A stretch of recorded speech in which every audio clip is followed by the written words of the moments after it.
Nice. Oh, it's still loading.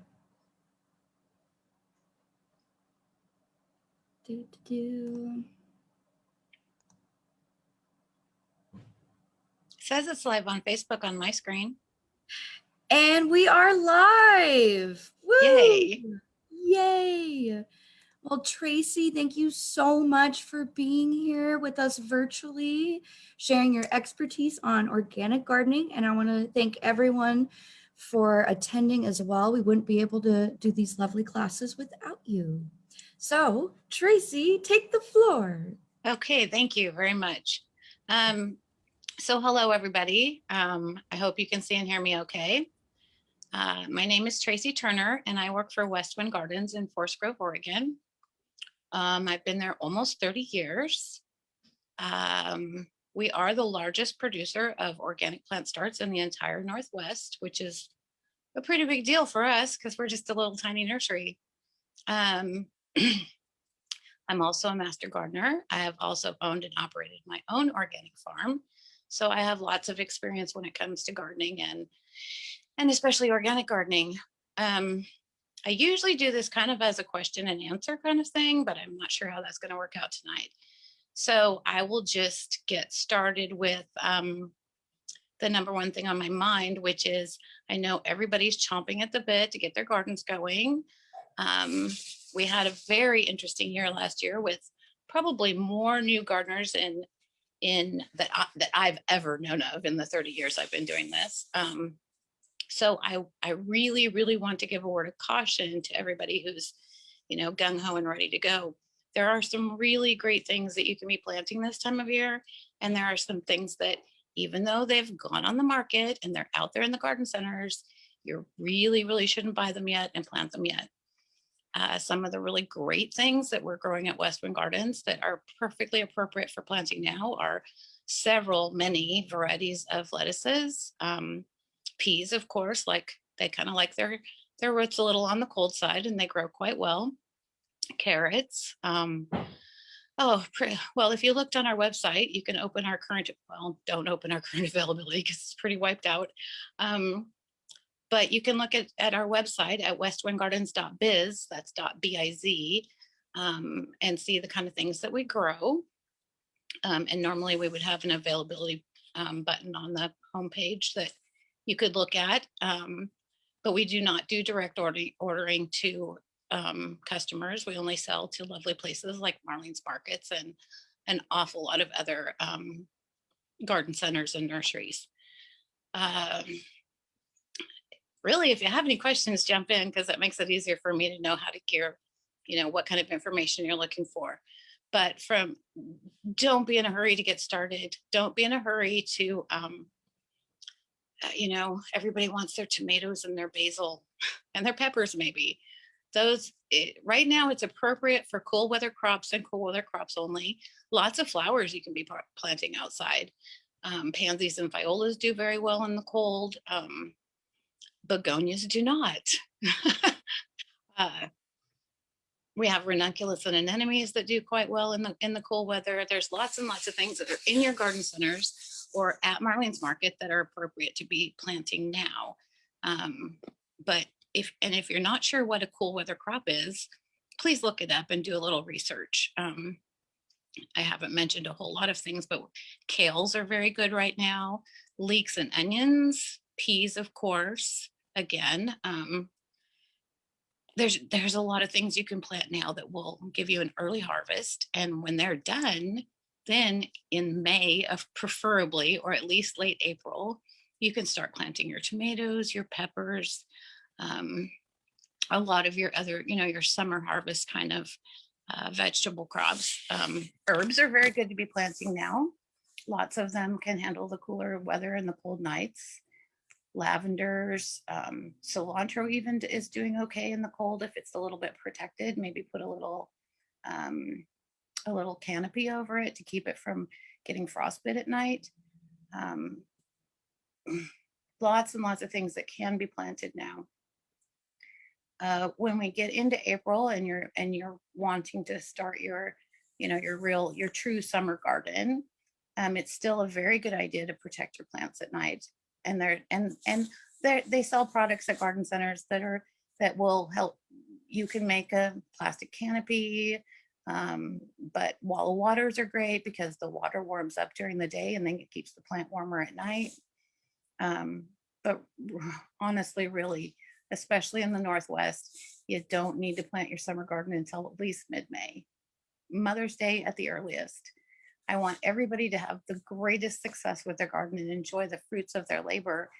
And unfortunately, so many people get started far too early, and that doesn't quite happen.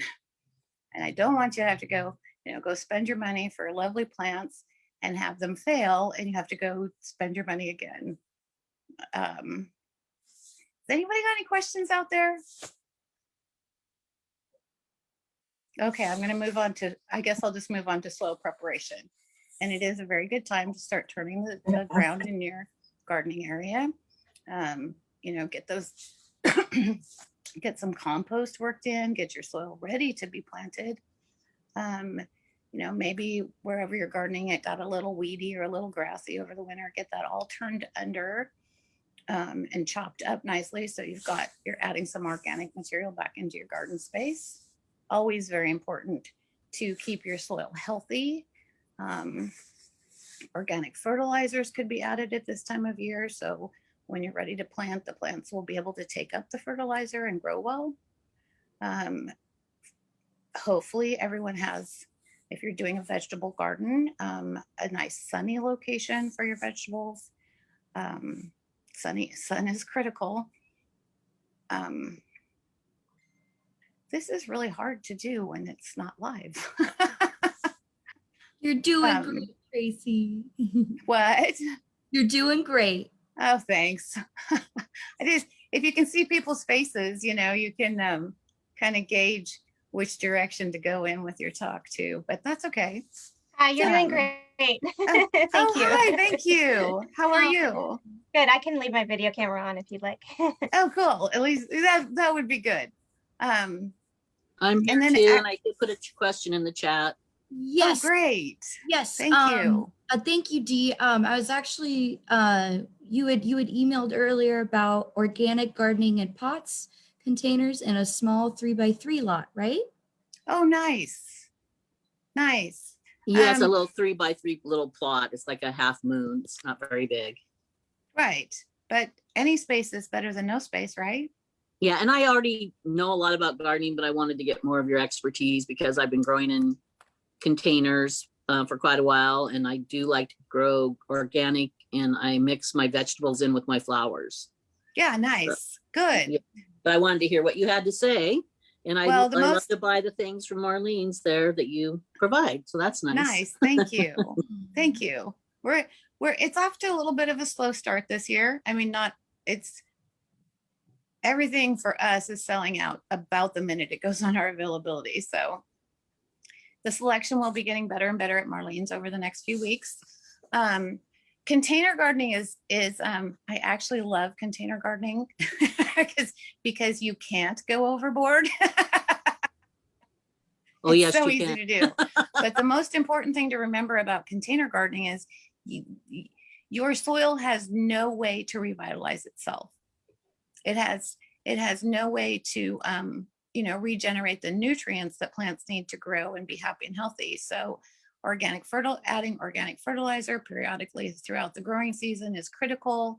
Again, composting in the fall and in the spring before you start, the fall, because, work it into your spaces, and it has all winter to, get rained on and go through some weather and kind of get all of that organic matter mixed in with the medium that you're growing in anyway. If you're in pots, it's even more critical to have a fertilizing schedule.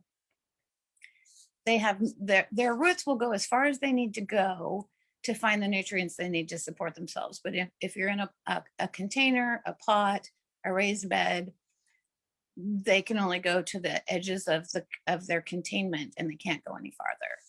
So one thing to remember about container gardening is you are their feed source, and you have to give them the feed to make them productive and happy and healthy.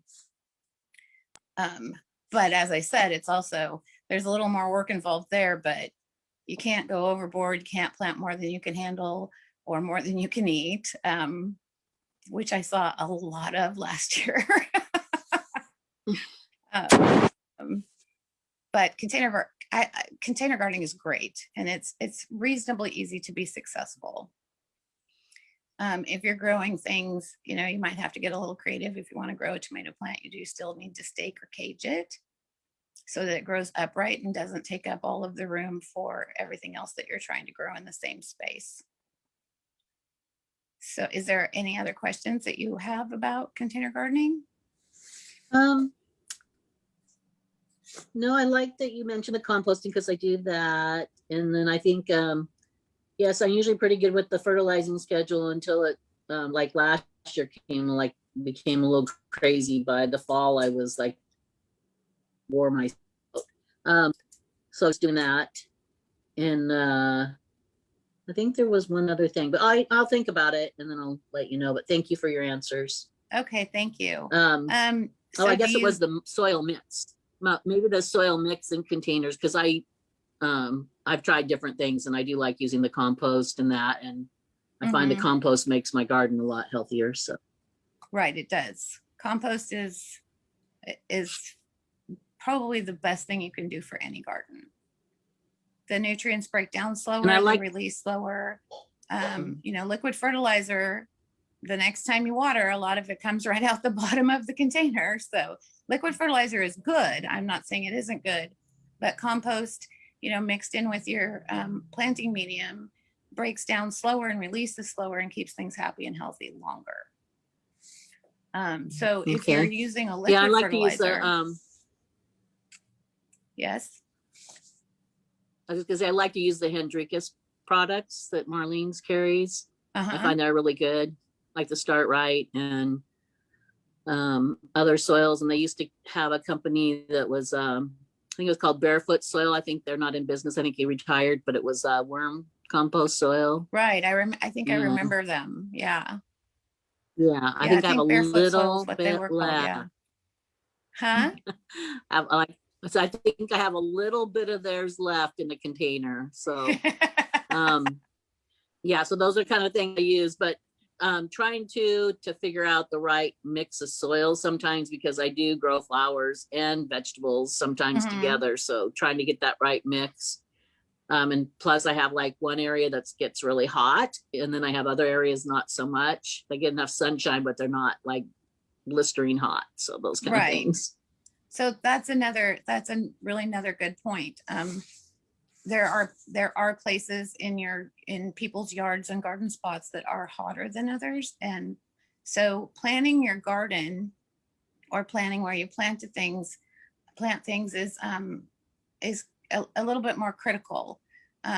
If you have a spot in your yard that's much hotter, plant your tomatoes and your peppers there. They love it. They love it. Your eggplant, your tomatoes, your peppers, all of those kind of summer vegetables that can tolerate the heat and even thrive in the heat. And if you, one of our specialties at Westwind Gardens is, and we do still farm also, we grow thousands and thousands of chili peppers and eggplant and pumpkins and winter squashes that we sell all to local organic grocery stores.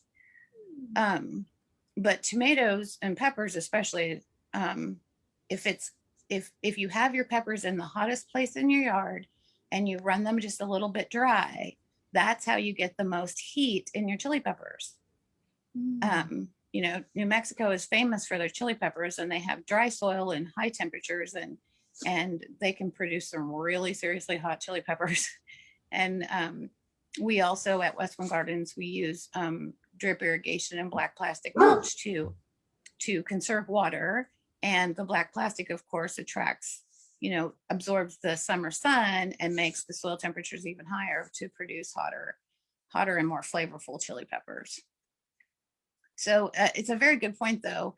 If you're planting in different places in your yard or using different spaces, you need to know what the heat requirements are, the light requirements are, how much sun something needs during the day. So we're kind of back to the cool weather crops versus the summer crops. If you're going to grow lettuce all summer, you can easily, even though it is a cold weather crop, but you need to put it in a place in your yard that doesn't get full sun all day long, and has some shade, and find the coolest place in your yard to continue growing your cold weather crops all through the summer, so you can have those lovely salads and things like that to enjoy with your meals. So is there anybody else out there that wants to pop in and ask questions? There is a few in the chat, so I'm just going to go in order. When should cucumbers I can't hear you, hon. Oh, can you hear me? It's very quiet. Okay, I'll just try to really speak into my microphone. When should cucumbers be started? From seed or from potted starts? Both. Okay. Cucumbers are really, really sensitive to cold. So I would start my seeds maybe the last week of April and plant them out in the garden probably about the third week of May or the end of May. Cucumbers grow extremely fast. They're just really fast, and they're very, very prolific. So and they'll sprawl a long ways. They take up a lot of room, but there's almost nothing better than a fresh, going out and picking your own fresh cucumbers. Mm-hmm. So I don't be in a hurry. These are things that can't go out early. They absolutely cannot handle the cold or cool nights. Really, I wouldn't plant cucumbers until the very end of May. And it's not just the cool nights, but if it's a cool, damp night, they're very sensitive to molds and mildews, and they'll just shrivel up and die. So end of May. That's my answer. End of May. Perfect. And then we have several other questions. Someone is interested in herb gardening. Someone is interested in herb gardening in cilantro, lavender, rosemary, sage, bay leaf tree. And does bay leaf tree actually grow here? Yes, it does. Actually, it grows here quite well. Cilantro is a tender plant. It's planted later. But the other ones that you mentioned are all perennials. They will all overwinter. They will all live in your garden for years to come. Same thing, prepare your soil well. And you will have to kind of dig around the base of your plants and fertilize, probably just once a year though. But everything, we're currently selling lavenders and rosemaries. It's a little too early for sage, and sage is sensitive to, again, like a cucumber, cool or cold nights, and tends to get, mildew on it.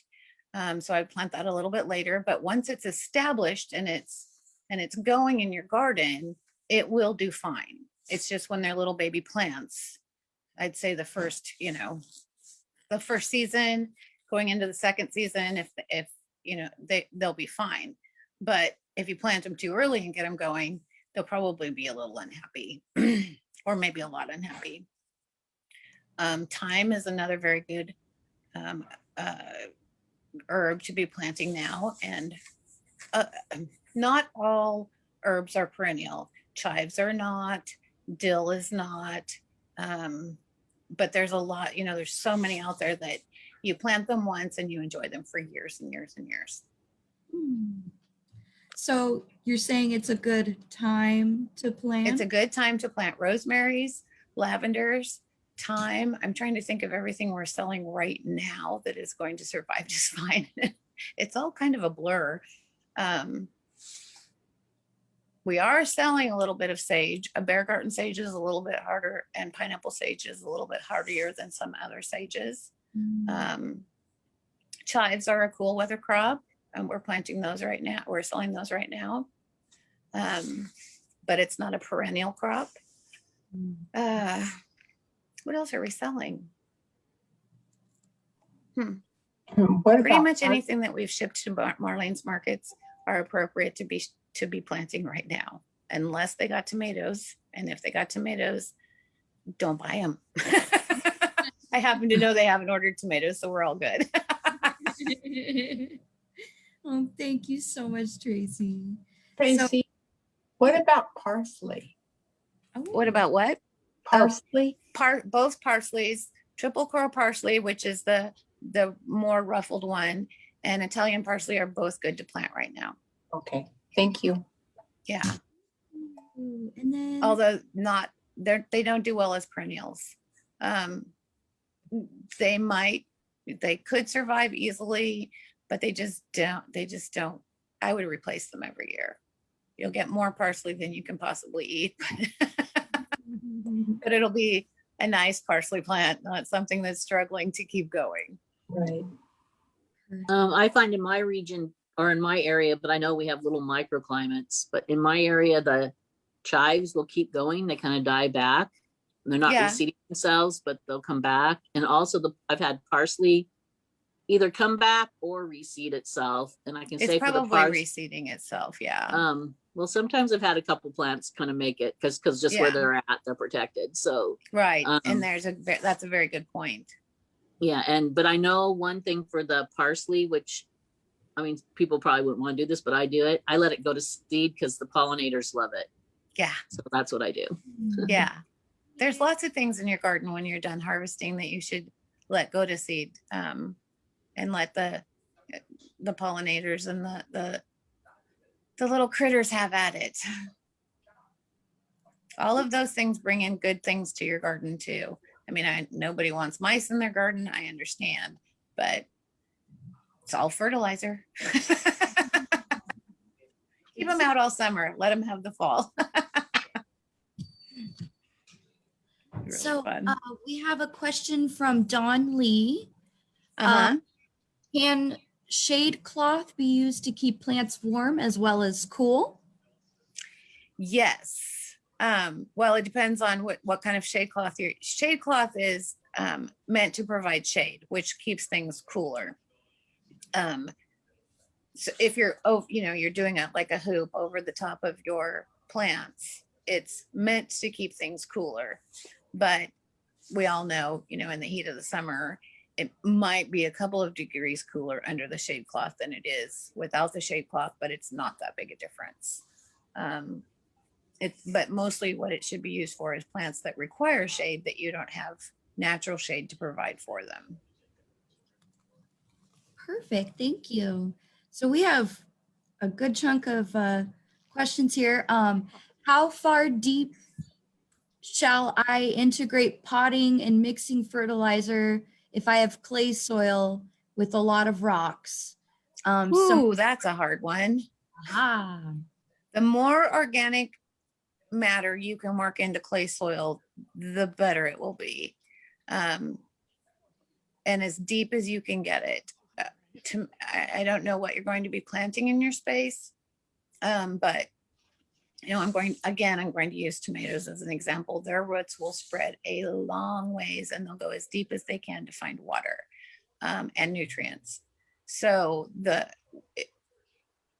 I don't know how heavy your clay is. Like if you take a handful of it when it's damp and you squeeze it, does it look more like Play-Doh than it does like soil? But all the organic matter that you can get worked up into any clay soil and as deep as you can get it is highly beneficial for a vegetable garden and for most shrubs and trees also. Perfect, thank you. Also, Dee, we do have Patty Peterson. She's a WSU Master Gardener who's going to be teaching next month on Thursday, April 8th at 5 o'clock via Zoom on drought tolerant gardening. So that might be another gardening class that you'd be interested in. Nice. Yeah. Yeah. And, we have another question from Dawn. How tall do plants need to be to be ready to be planted to survive well? What, I don't know what kind of plants we're talking about. If it's okay, I'm gonna go back to my standard tomato. There's not a height requirement, there's a hardiness requirement, there's night temperatures to consider. Tomatoes are an interesting one because the more of the tomato you put underground, the more roots, the better root system you're going to get. So like if you went to a garden center and you bought a start tomato that's 12 inches tall, and it's in a 4-inch pot, so there's only 4 inches of that plant that's producing roots. What you should do with that is you should take it home and you should bury the entire thing so that there's only 5 inches above ground, because everything underground is going to produce roots and be able to take up more nutrients, and the growth rate will be faster. But really, tomatoes are the only thing that you should plant deeper than the pot level. Other things, peppers, you plant them to the pot level, because the stem isn't going to like being surrounded by fresh soil and it could start to rot on you. So everything that they're selling at Marlene's Market comes in a container. And like lettuce comes in a 6-pack container, you get 6 plants of or more lettuce in a container, and those should just be planted to the soil level that they're at. I think it's pretty much universal to plant everything to the soil level that it's at, except tomatoes. And those, just get them as far in the ground as you can. Perfect. D had a question about herbs in the clay soil. Oh yeah, again, add lots of, the problem with clay is that it holds a lot of water. So the more organic matter you can mix in there to loosen that clay up and let the water flow through the gardening area, the better.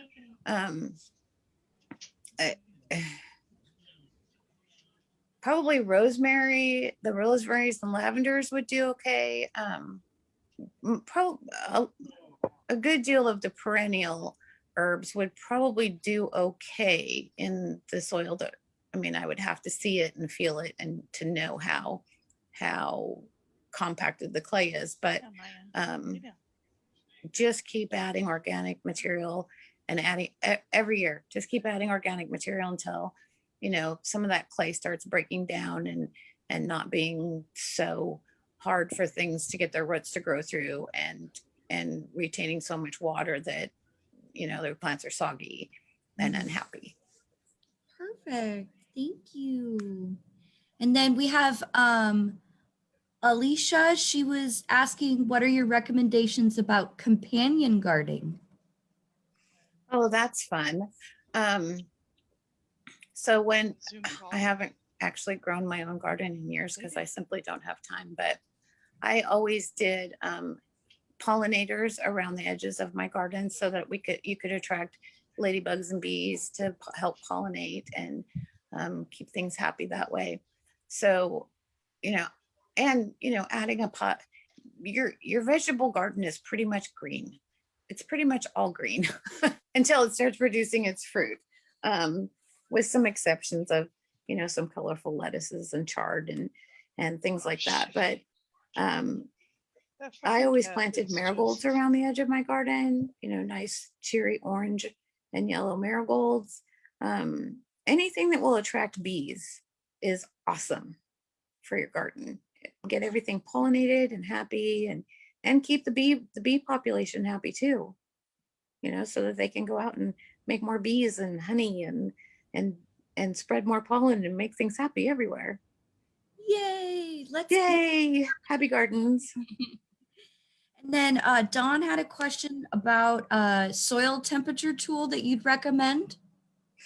I have never used a soil temperature tool. I've never used one. I've never purchased one. So I just don't have any experience with, I use my finger. If my finger isn't cold, it's time to plant. That's perfect. I've And never used one. free. I mean, at work, where the growers have some pretty sophisticated stuff that I wouldn't recommend that any home gardener spend the money for. But go to a reputable garden center that carries them and ask at the garden center because they'll know. Perfect. Thank you. And then what does parsley like? For soil? Parsley, Mhm. it likes a nice, loose, organic soil. It wherever you would plant your other vegetables, that's where you should plant your parsley. Although if people are gardening in a neighborhood type living situation, I've seen lots of people who mix their vegetables and herbs in with their landscapes, and they seem to do just fine also. Perfect. Thank you. So just a few more questions in the chat, and then we can open it up to all these lovely participants here. And I'm checking Facebook too to see if there's any questions. But Dawn said, when I plant smaller plants, they seem to more likely get nibbled on. And I know with my grandma, she's a master gardener. She would always recommend planting marigolds to get rid of slugs. But what do you recommend? If specifically slugs are a problem in your garden, I recommend a tuna fish can with beer in it. Drunk. So easy. Marigolds will detract slugs, it's true. But if you have a real slug problem, take a tin can, put some beer in it.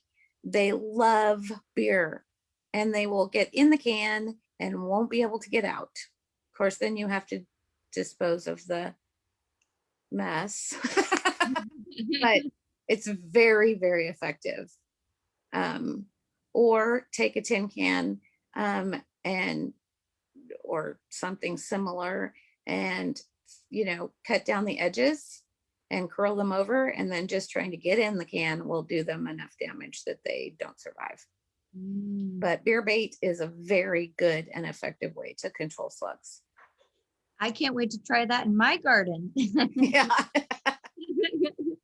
And then one more question from the chat, from Julie. Is it beneficial to put eggshells in the garden? Yes. Yes, there are nutrients in eggshells that gardens love. Also, as they break down, they help, kind of keep the soil looser. I happen to raise chickens also, and we crush up all of our eggshells and put them in our garden. Perfect. And there's some good nutritional value in eggshells that are beneficial to your plants. Oh, great. Yeah. I'm talking with a local master gardener about doing a few gardening classes for the summer, and we were talking about worm bin and composting. And I'm really excited to learn more about that because I have a worm bin. So he's actually giving me some worms from my worm bin. Oh, nice. Nice. My oldest son has a worm bin also. Oh, neato. Yeah, it's a very interesting. I had never had one, so it's an interesting process for me to watch. Yeah, and it's so interesting how their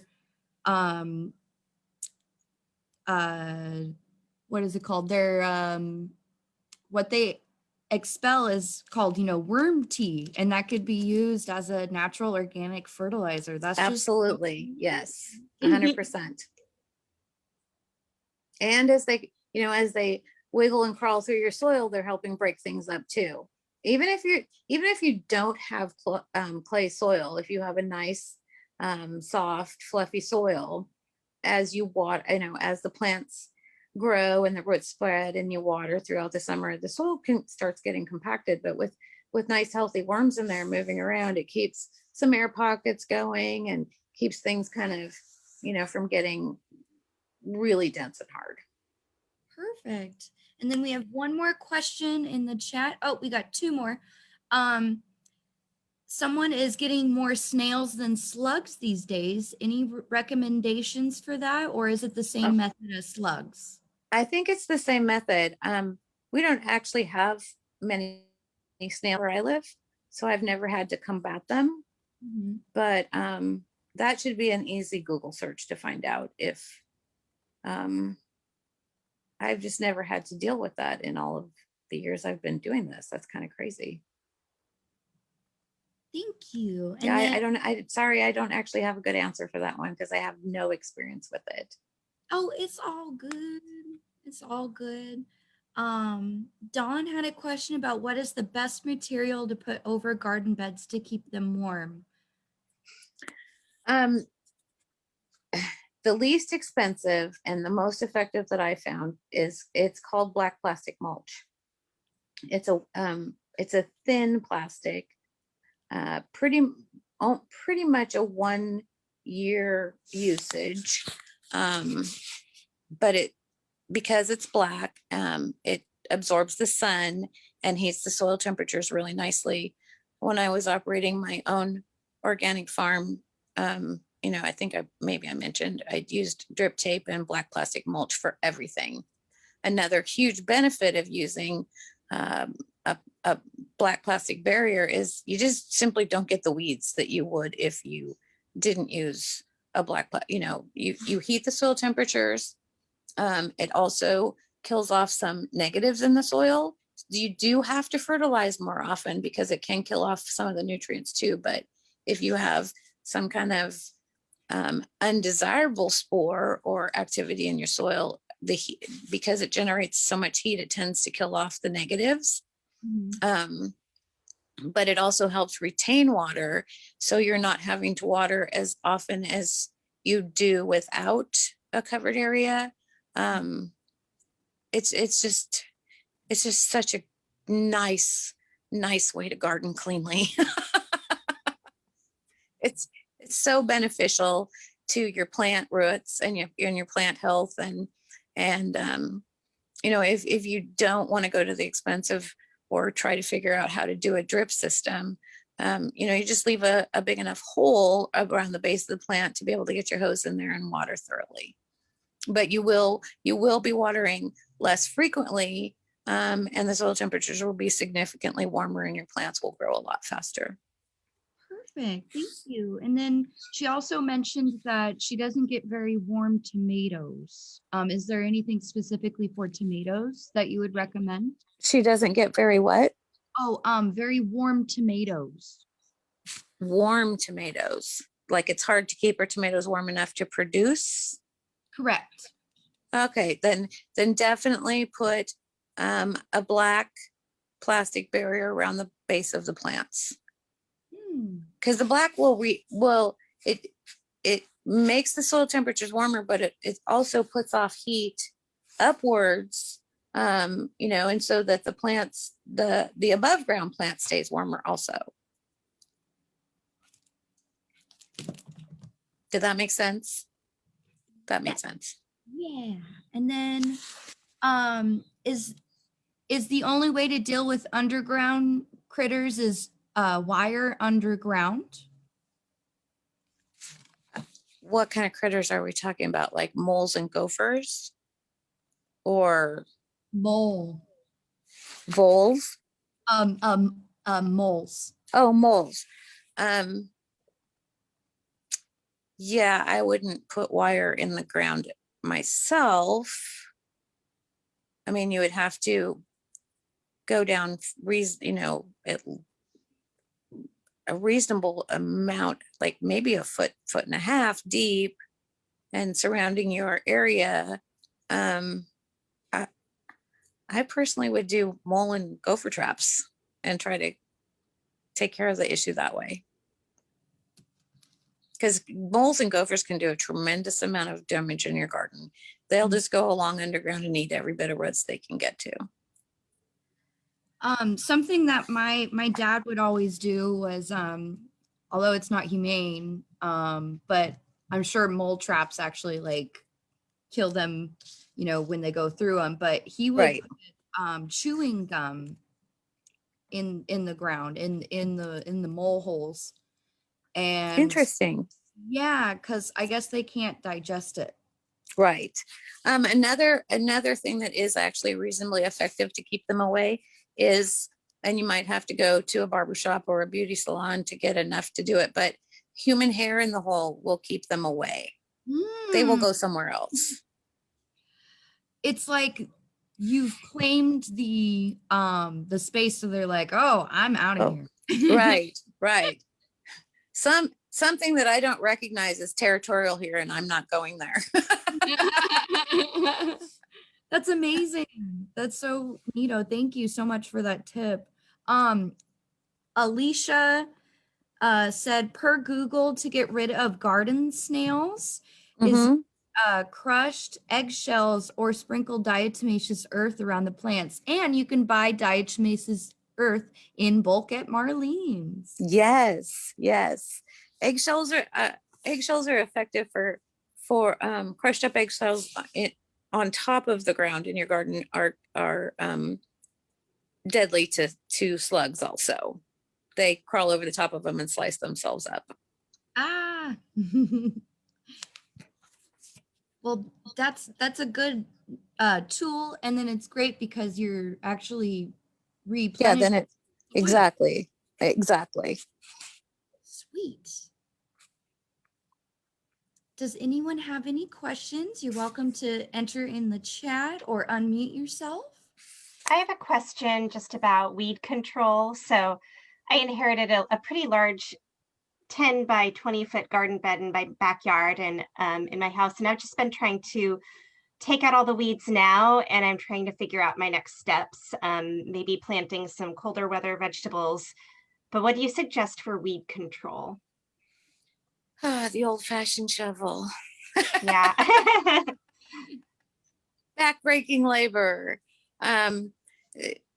It especially if you're one, there aren't very many products out there on the market to spray weeds with that aren't detrimental to your soil or to your vegetable, to your vegetables. Anything that goes in your soil is going to come back up through the root system of your plants and into the fruit, whatever fruit it is it's trying to produce, or whatever it's producing, lettuce leaves or fruit or onions, especially anything that produces its product underground shouldn't have, in my opinion, shouldn't have chemicals in the soil. So and the other benefit of actually digging up the roots is that you're breaking up the soil at the same time. You're aerating it, you're giving it a healthier space, and then it can take up any future nutrients that it comes in contact with and be far better off for a longer time. Weeds are the bane of our existence.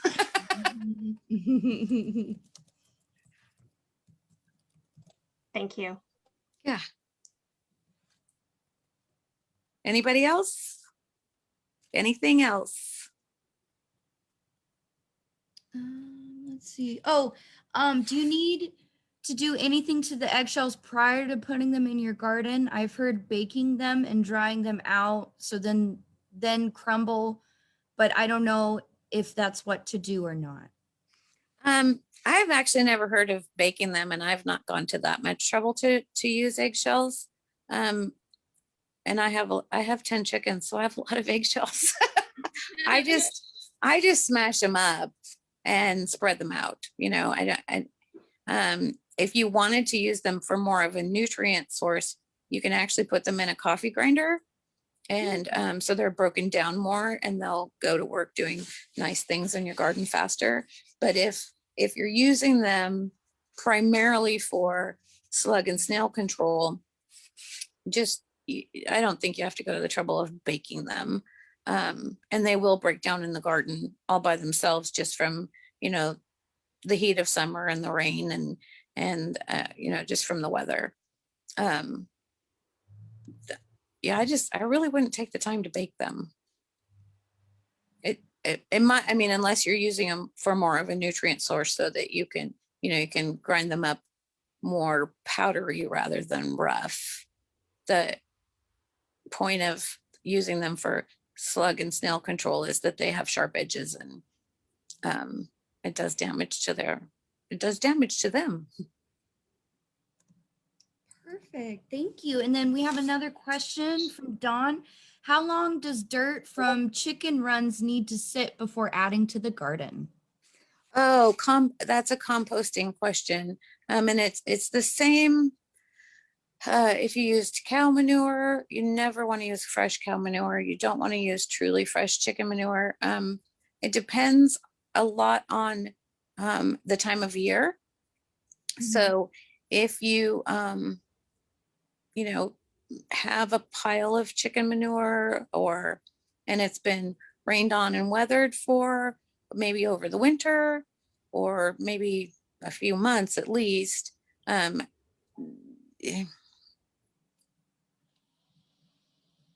not exactly sure how long ours sits around before we use it, but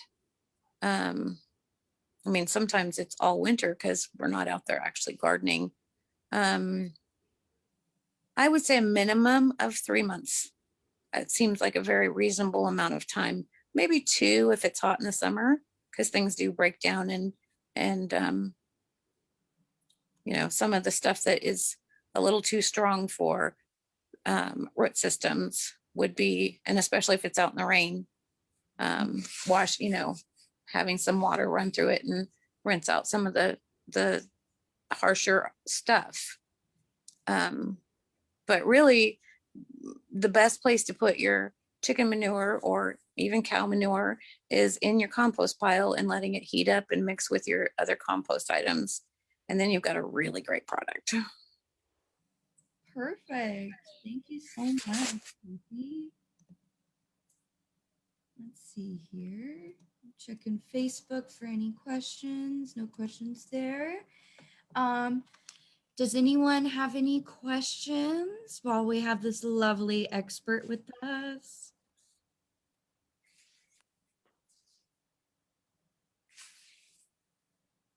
Uh-oh. There we go. I'm back, I think. What shouldn't you put in your compost as far as vegetable scraps and stuff? Oh, there isn't any vegetables that you shouldn't put in your compost. You should never put meat in your compost.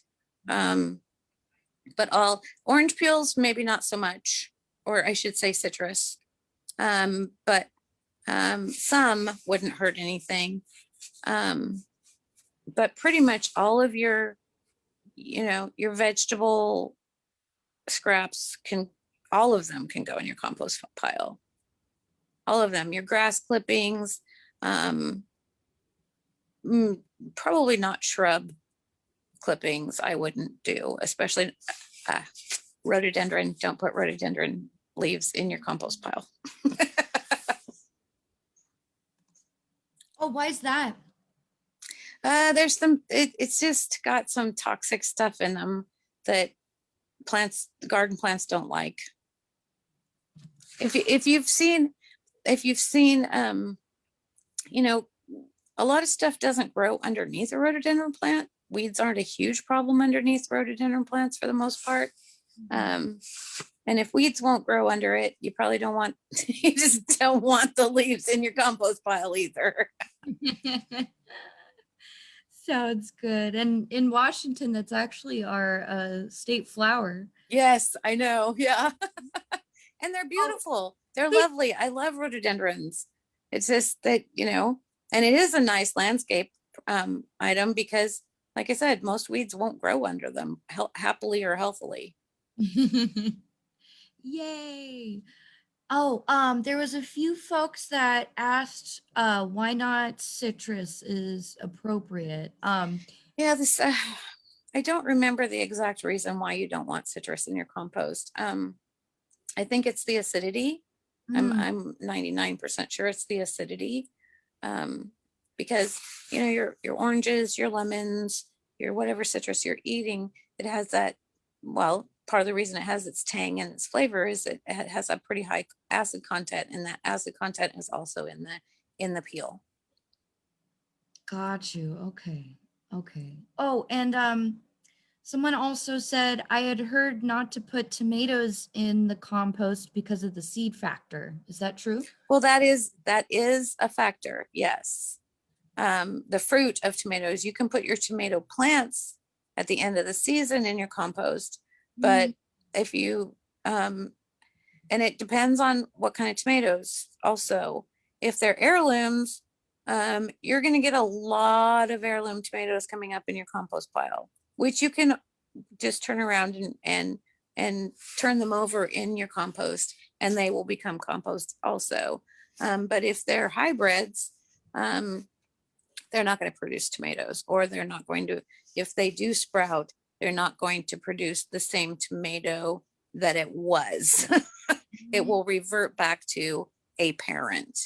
Hybrids are tomatoes that have been crossed to create a certain characteristic in a tomato. So like your standard, and not saying at Marlene's, but if you go to a standard grocery store and you buy a tomato, it's not the same. It's tomatoes are not meant to be crunchy, but hybrid tomatoes are bred for high production and for shippability. Those are their two main goals. We want to get a lot, and we want to be able to ship them without them smushing. So that's the point of most, at least commercial hybrid tomatoes. But they might sprout and they might produce something, but it might be unrecognizable as a tomato. But you can, if you throw tomatoes in your compost pile, just keep, you need to turn it and aerate it and mix things around and move the heat around in that compost. And whatever's in there is going to become compost anyway. And if your compost pile gets hot enough, it should damage the seeds enough that they wouldn't grow anyway. But it's also easier to just not put tomatoes in your compost. Keep it simple, right? Simple is Keep it best. simple, yes. Well, folks, any more questions? Well, we got the gardening expert here, Master Gardener Tracy Turner of Westwind's Gardens. Come on, don't be shy.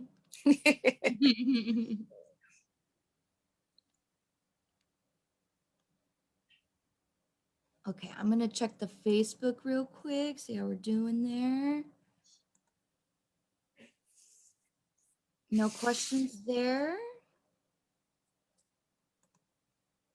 Oh, let's see. I saw that Oceanside gardening tips. Yeah. So my in-laws lived on the coast here in Oregon, and my mother-in-law was a master gardener for many years, but she didn't actually grow a vegetable garden.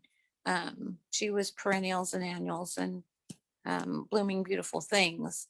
The problem that if you can create more warmth and protect from the wind, I think you can successfully garden on the coast. But most of the problem is that even in the summer, and that's why people flock to the Oregon and Washington coast, is it's cooler. Relief from, I live in the Willamette Valley, and going to the beach is a relief to get out of the heat. But if you, maybe had not necessarily a greenhouse, but if you did a clear plastic tent over your vegetable garden to help create a little bit of heat, I think you could garden pretty successfully, but you have to go a little farther than, just turning the soil and planting some plants. I think there's a lot of things that I think lettuce would probably grow very nicely through more of the summer on the coast than it does in the valley here where I live. So cool weather vegetables, which would be most of your salad greens, spinach, onions, the stuff that's, being sold at Marlene's Market right now, I think you could successfully do it on the coast. But I would suggest doing a soil test first, and making sure that there's not too many salts in the soil. Oh, yeah, that could definitely change the pH of everything. Yeah, that could change things a lot. Yeah. Wonderful. Oh, so we have a question from D.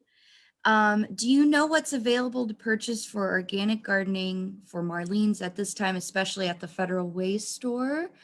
I was just at the Tacoma store location just 2 days ago. And what they had at the Tacoma store was they had peas, some herbs, they had some beets and a variety of different carrots. And I know that you had mentioned, this is a good time for cold soiled things like Yes. lettuce Cool and weather crops. Yes. cool weather crops. Keep it cool. So I'm trying to visualize my delivery board at work. One of the stores I think got a delivery today, or if it didn't, both stores are getting deliveries tomorrow. Perfect. See, so after this class, y'all stop on into Marlene's and get some wonderful herbs and cool cool weathered crops from Westwind Gardens. Yeah. I didn't plan it that way. It's just the way it happened this week. No, it's And good. as we move, more into true gardening season, they should be, it could be that they get 2 deliveries a week. Oh yes, definitely. We try to keep stocked as much as possible Right. Yeah. for the wonderful gardening. Yay. Yay. Yay. And everyone says thank you. There's so many thank yous. Oh, thank you everybody this is my first Zoom one. Aw. Well, thank you so much for having your maiden voyage on Zoom with us. We are very honored. And you're in Oregon right now, but that's the beauty of these Zoom meetings. Yeah, is you can be anywhere. You could be anywhere and get all this. I wish I was on the beach in Hawaii. Oh, for sure, right?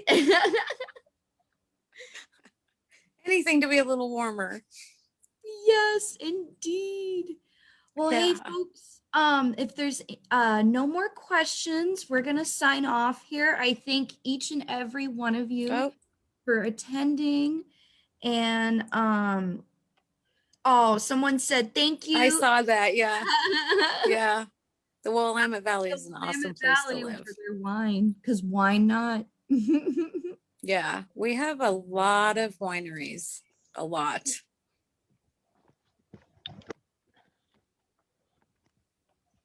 Let me just check Facebook one last time, see if there's any questions. And Nope. I'll just say thank you, Tracy. This is Dee Escobedo. Hey, Dee. Hi. Did you Thank you for being here. Yes, and Elizabeth, did you see my chat to you privately? I did, yes, thank you. Okay. Yeah, just stay on after. Yes, thanks. Yeah. Thank you. Thank you. And thank you everyone Thank so you. much. I super appreciate everyone being here. Let's give a virtual clap to Tracy. Yay. Thank you, Tracy Turner. Yay. Hey, thank you so much for having me. This has been fun. Oh, thank you. I And know. thank you so much for your expertise. I know I took a lot of notes for myself. I'm going to be getting in the garden this weekend and Nice. I'm just ready to get in the dirt. I think a lot of people are. Yeah. Yep. Good luck gardening this year, guys. Have so much fun doing it. Okay, thank you. Bye-bye. Thank you. Thank Bye-bye. you.